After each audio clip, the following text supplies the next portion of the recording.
Dans la ville encore endormie, 5 hommes armés jusqu'aux dents se précipitent vers le café. En quelques secondes, le pavillon des parents du suspect est encerclé. Dans la cohue, la bombe lacrymogène d'un policier municipal explose par accident. Stéphanie, la chef de groupe, est touchée. Et une fois installée contre la porte, l'opération ne va prendre que quelques secondes. L'image est impressionnante. À 6 h du matin, l'heure légale pour les interpellations, elle investit la cité. 3 équipes pour casser 3 portes simultanément. Première cible, l'homme qui semblait surveiller la victime à la caisse du casino, un individu bien connu des services. Grâce au repérage, les policiers le savent, sa porte est blindée.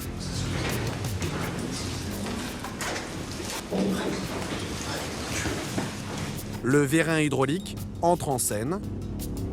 Et une fois installé contre la porte, l'opération ne va prendre que quelques secondes.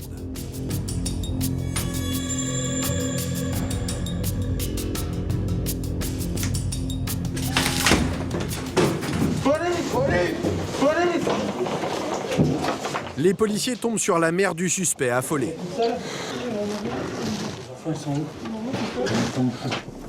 En effet, l'irruption des policiers n'a pas réveillé le suspect. Dans sa chambre, il est menotté en douceur dans son lit.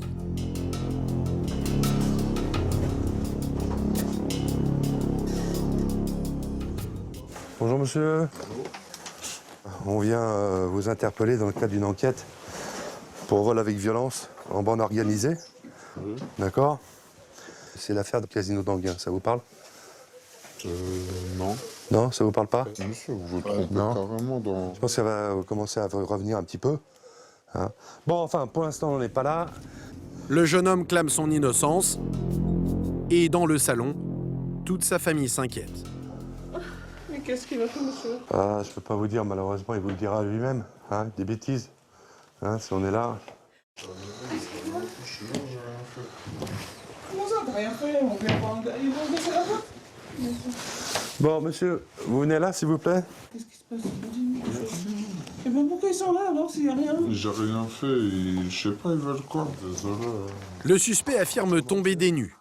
Et pendant que le policier l'informe de ses droits, sa seule préoccupation semble être d'ordre financier. Où est-ce que vous voulez un médecin? Je voudrais voir un médecin plus tard dans la garde à vue. Non, c'est pas plus tard, c'est maintenant. Est-ce que vous voulez un médecin? Oui. D'accord. Et c'est payant? Hein, non, c'est gratuit. Est-ce que vous voulez voir un avocat dans le cadre de votre garde à vue? C'est payant? L'avocat commis d'office, non, c'est pas payant. Ouais, je prends un avocat commis d'office. Ok. Pour confondre cet homme qui nie son implication, les policiers comptent sur la perquisition. Chaque centimètre carré de sa chambre est donc inspecté à la loupe. Bon, il n'y a pas d'armes, il n'y a rien du tout chez vous, là? Vous êtes sûr? D'accord, des cagoules, vous n'avez pas? Non? Je dis, vous allez perdre votre temps. Ah, on est obligé de vérifier, monsieur. Rien dans la chambre, alors les policiers tentent d'en savoir plus sur la fameuse Laguna, toujours introuvable, qui aurait servi aux agresseurs. Vous n'avez pas de Laguna verte, vous? Non. Une Laguna? Ça vous parle pas, la Laguna? Non. Non? Non. Vous n'avez pas un copain qui a une Laguna? Non. Non? Vous êtes sûr? Oui. Finalement, la seule découverte intéressante de cette perquisition Son téléphone? D'accord. se trouve sur la table basse du salon. Un policier vient de mettre la main sur son téléphone portable. Et vous allez voir que pour les enquêteurs, ces petits appareils sont une mine d'informations. Devant un bar qui vient de fermer, 4 amis qui ont trop bu cherchent la bagarre avec d'autres fêtards. Stéphanie tente de les calmer. Écoutez-moi, c'est la police. Brusquement, la situation dérape. Eric, le policier équipier de Stéphanie, prend un coup de poing dans la figure. Il a l'arcade sourcilière en sang. Il cherche son agresseur. Eric, cherche pas. C'est mon ami. C'est mon ami Oui, mais d'enfance. je t'explique. C'est ton ami. Oui, je vous écoute. C'est ton ami d'enfance, mais il a foutu sur la gueule à mon collègue. C'est moi, je t'ai esquivé. Remercie-moi. Stéphanie et Franck, son équipier, sont débordés. L'un des 4 trouble-fêtes, ivre, torse nu, s'attaque à tout le monde. Dans la cohue, la bombe lacrymogène d'un policier municipal explose par accident. Stéphanie, la chef de groupe, est touché. Il faut que quelqu'un vienne, les CRS ou quoi que ce soit. En prime, d'autres fêtards s'en mêlent. Pour la dizaine de policiers, la tâche devient difficile. Allez, on le menotte. Bagarre générale. La menotté, c'est bon? Débordés, les policiers doivent se mettre à 5 pour ceinturer 2 de leurs agresseurs. Plus loin, Franck, l'équipier de Stéphanie, menotte non sans mal l'un des meneurs. Allez. Des renforts arrivent encore. Ils sont maintenant plus de 30 entre police secours, la BAC, la police municipale et les CRS. Après 10 minutes d'affrontement, le niveau de violence retombe un peu. Seul un homme résiste encore.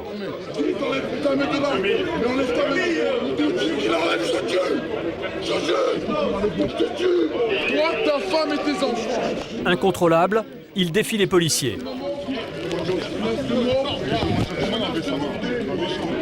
Même sa femme ne parvient pas à le calmer. La police l'embarque de force. Même chose pour l'homme torse nu, l'un des plus violents. Trouvez-moi un truc là, je vois plus rien déjà. Bilan, 4 hommes interpellés. Côté policier, 5 blessés légers. Stéphanie et son équipe s'en sortent bien. Ça va? Donc il me faut une équipe avec 1 ou 2 gars pour l'interpeller sur place. J'ai déjà un véhicule qui me suit, on va être 5-6, mais il me faut au moins 2 gars péchus. Quoi. Sur Marc. Ou Marc, n'importe. Pour lui, c'est le pire des scénarios. Une interpellation dans un lieu public. Mais des OP comme ça, c'est toujours le feu. Ça se passe jamais comme on veut. En urgence, il rejoint son collègue en civil, qui planquait devant le camp et qui a suivi la BMW. Le café là-bas derrière, le café vert derrière mon dos. C'est dans ce café que va avoir lieu l'intervention. D'accord. D'accord, la voiture elle est là à droite là. Ouais. Ok. Donc on attend le PSIG. Le PSIG, le peloton de surveillance et d'intervention. C'est lui qui va donner l'assaut. Descends pas.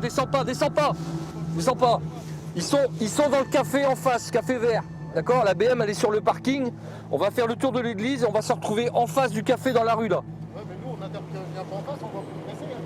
Après, alors à ce moment-là, organise. Tu veux les interpeller dedans? Moi, c'est toi qui gères. Eh ben, je te laisse gérer. Finalement, ce sera la solution la plus simple, droit sur les cibles. Dans la ville encore endormie, 5 hommes armés jusqu'aux dents se précipitent vers le café.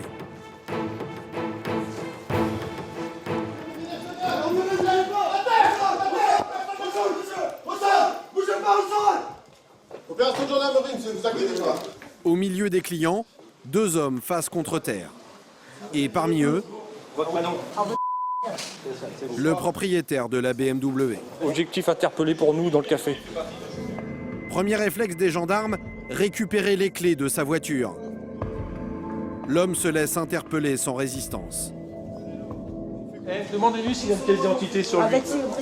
Les gendarmes sont accompagnés d'une interprète roumaine et le suspect lui demande immédiatement la raison de son interpellation. C'est vol par effraction en réunion. Vol par effraction en réunion. Aucune réaction. Sur lui, les gendarmes retrouvent une carte d'identité roumaine et, plus étonnant pour un homme sans emploi, une grosse somme d'argent. 553, 554, 554,50. On essaye d'activer les gars pour éviter de perturber les gens au maximum. Pour nous, c'est bon, l'interprète. C'est bon. Régis, il prend celui-là en compte jusqu'au camp. On s'articule après. Et nous, on va le mettre dans notre véhicule BR, celui-là. Le propriétaire de la BMW est immédiatement placé en garde à vue. L'homme qui l'accompagnait est conduit à la gendarmerie pour une vérification d'identité. 2 suspects sont déjà en garde à vue, mais à 15 km de là, la tension monte pour Laetitia.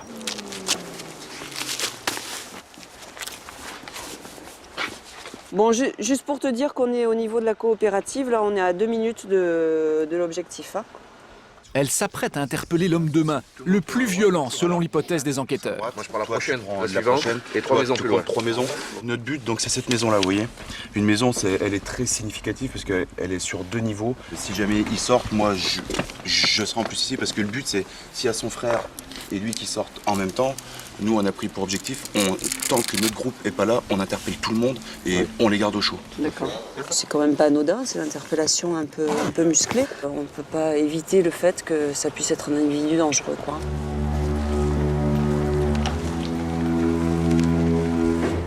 En quelques secondes, le pavillon des parents du suspect est encerclé.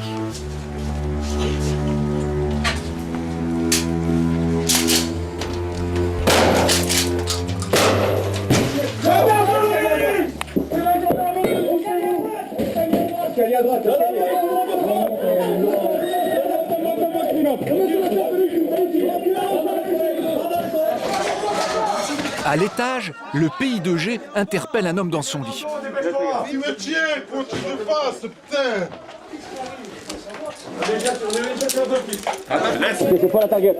Après vérification, c'est en fait le frère du suspect. Vous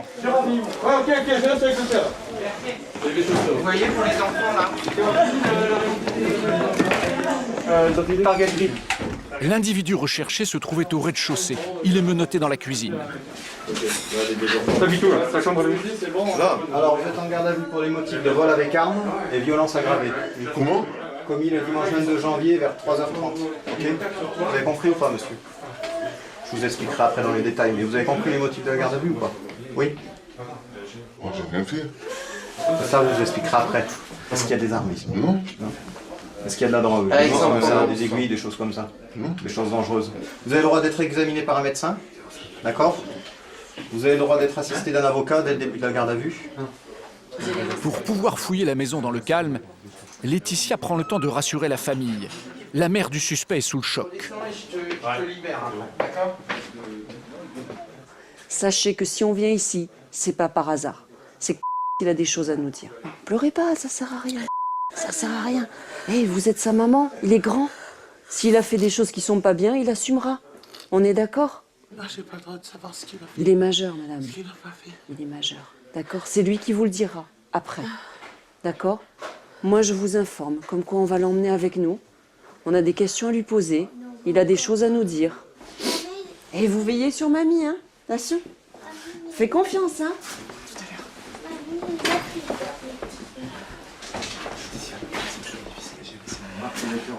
Surtout dans ces conditions-là, effectivement, quand il y a un cassage de porte, c'est toujours l'environnement qui est difficile à gérer. Donc il faut calmer les esprits. Bonjour monsieur, je suis le chef Berthier, je suis de la gendarmerie nationale de Brignoles. Je suis avec mes collègues. Oui, Romuald? Ouais, individu interpellé. D'accord. Donc c'est bon, on a calmé un petit peu les esprits, hein, parce que forcément, il y a un impact. Hein. Mais l'objectif est ferré, il n'y a pas de souci. Un piston. Monsieur, est-ce on va trouver certaines choses ici qui ne vous appartiennent pas? Dites-nous-le tout de suite. Non.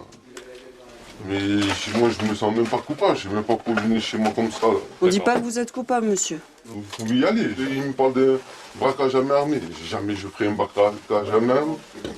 Laetitia sait qu'elle a peu d'éléments contre lui. Alors elle va rechercher des preuves. Comme le bas blanc qui couvrait le visage de l'homme de main. Et l'arme, le 357 Magnum qui a servi aux agresseurs. Tous les recoins. On regarde partout.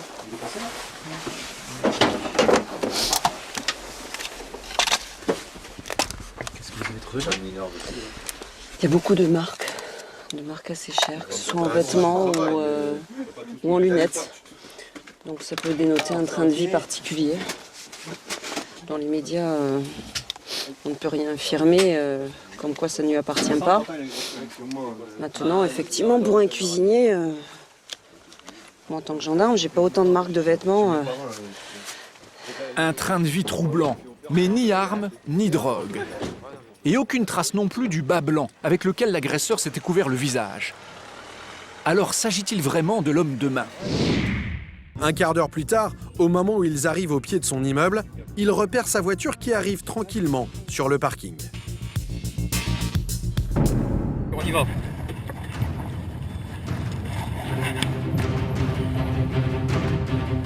On serre derrière.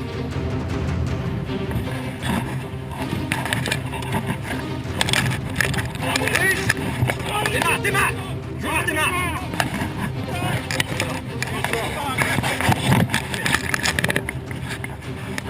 Déjà, pourquoi tu m'as pas déjà vous venez là? Pourquoi tu m'as pas on les emmène.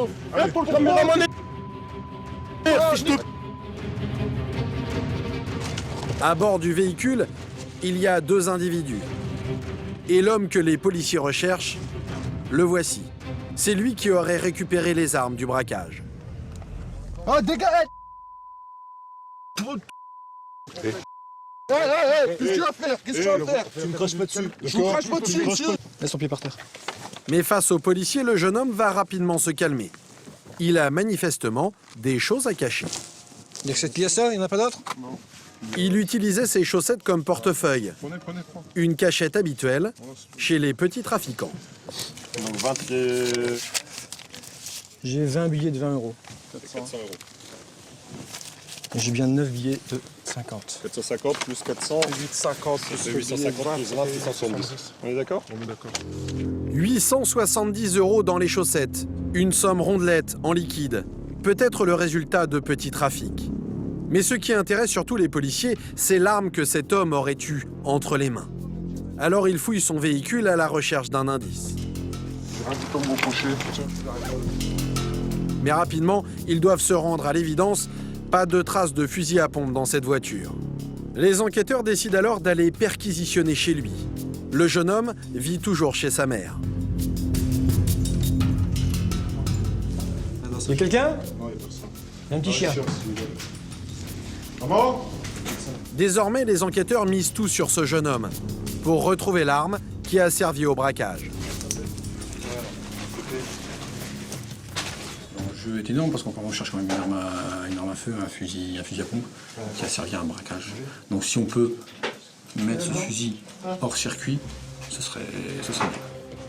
Ce fusil à pompe aurait-il été caché ici? Les enquêteurs doivent explorer toutes les pistes. Et ils le savent, les cachettes sont parfois surprenantes.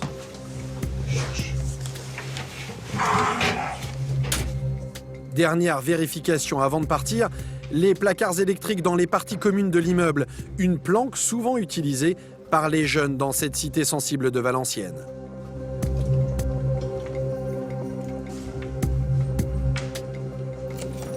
Mais la perquisition ne donne rien. Il va falloir interroger le jeune homme les yeux dans les yeux pour tenter d'en savoir plus.